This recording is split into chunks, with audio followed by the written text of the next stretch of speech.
I might stick around a little longer and help you get a little more done on it for a couple more weeks. Thanks.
So this winter on Adrenaline Garage, we're putting this into that 1981 Firebird. We're just gonna clean up this engine bay.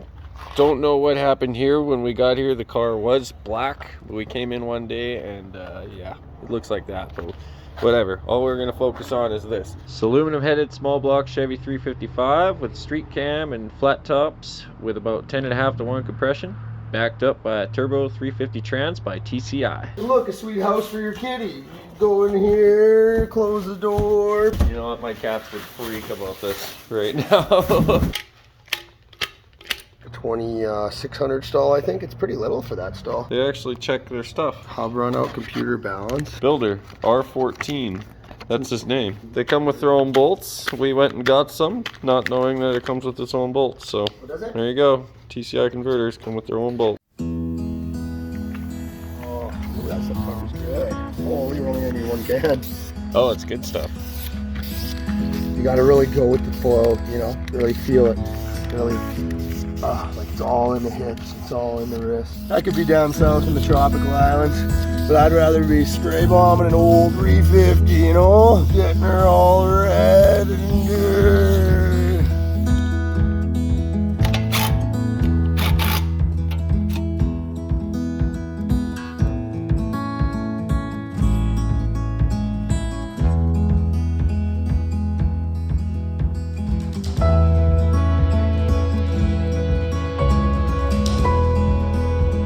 We're gonna change out these old mounts.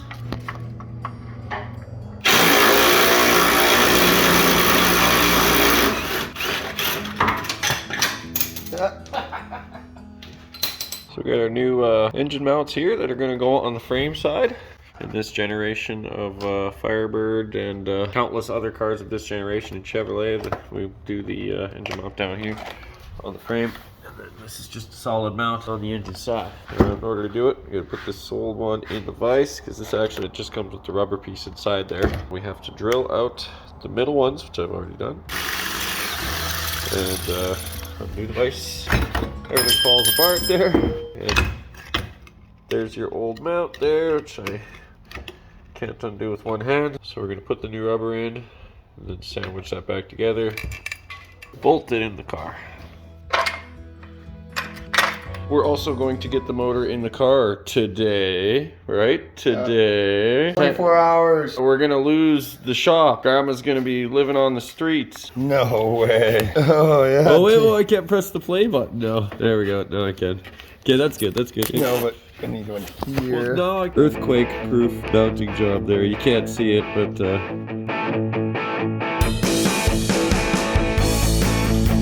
Black tape mount.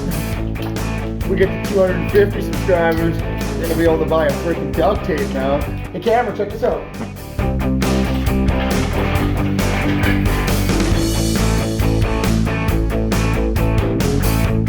Princess Auto, the sponsor of today's video, not.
Fail. So what we did wrong here is, see the lines on those mounts? There's the engine facing down. Those mounts are in the wrong way. We gotta flip them around. So we're gonna do that now. I don't know where that knot went now. I think that's on now. Yeah. Alright.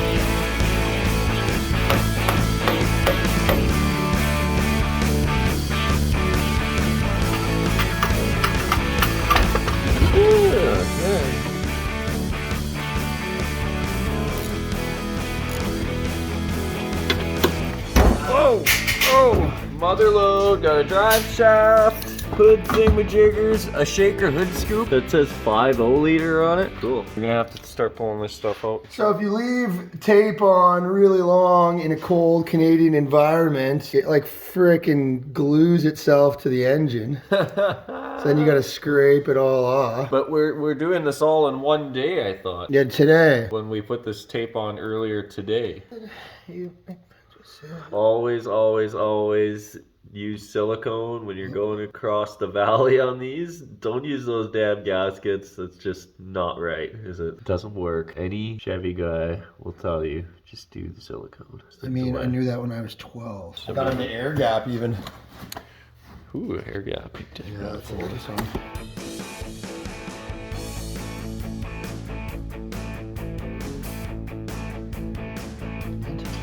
Crisscross pattern just to snuggle up first here. It's perfect. Squeaky, squeaky. There's a freaking hole in the fender. Got a pair of Flowtech headers to go on. What diameter are these ones? These are like 25-inch primaries and 3-inch collectors. Look at the rank gaskets this thing came with. Thanks, Flowtech. Can you even capture that on camera? How thin I can't really see them. Yeah, so those are the gaskets. Look, it's more than double the thickness. That you should be putting on headers. Otherwise, you got leaks. These Remflex ones are really good. Remflex, extra thick. And if you really only want to do your headers once, put a little bit of ultra copper on there. Just one side. Huh? People, don't get sick. This is not a roller coaster. Hang on. Mike's roller coaster life is like the West Edmonton Mall roller coaster. Remember? It used to just fly off the tracks and kill everybody. Everyone's like, oopsie. I rode that. I rode that. I actually didn't even know about that until I was in the lineup for it. Yeah. And someone was telling me, I was like, oh, sweet, I'm in the lineup for it. Why couldn't that have been the day? Why? Port side header here, Captain. There we go. Little odds and ends here that you need. This is all the stuff that people don't think about. Also, high flow thermostats. Not just a gimmick. Yeah, no, it really isn't. My first engine can tell you that. The 289 out of the BMW can definitely tell you. These are important.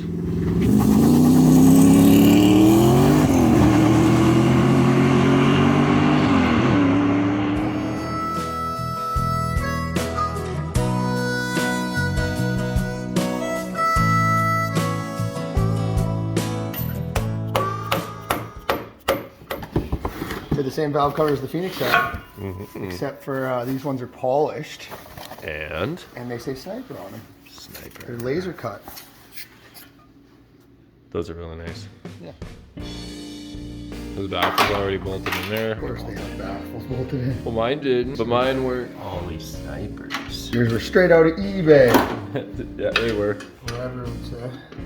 For an ignition system for this build, I got the Performance World ready to run distributor. Looks suspiciously like an MSD distributor, but cheaper. So we do have our vacuum advance on there, and it is going to be running with the 6AL MSD ignition box.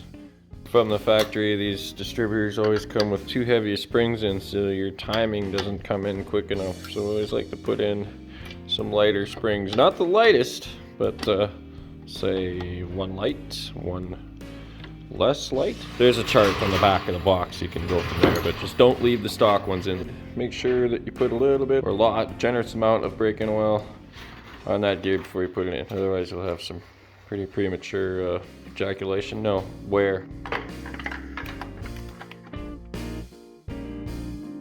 That does it for part one of the build off for the Fire Chicken Bird.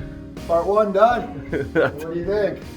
you can have this running before I get back. I'm gonna go lay in Mexico on some like lawn chairs for a while. All right. Good luck though. Get it running. So we got the engine in there, the headers are on, the mounts are in, the valve covers are on. Look, we got a Sniper EFI kit there. We'll get a little bit more into that next time, but that's it. We'll get back into it. And quite a bit more work to do, but we'll let you know later.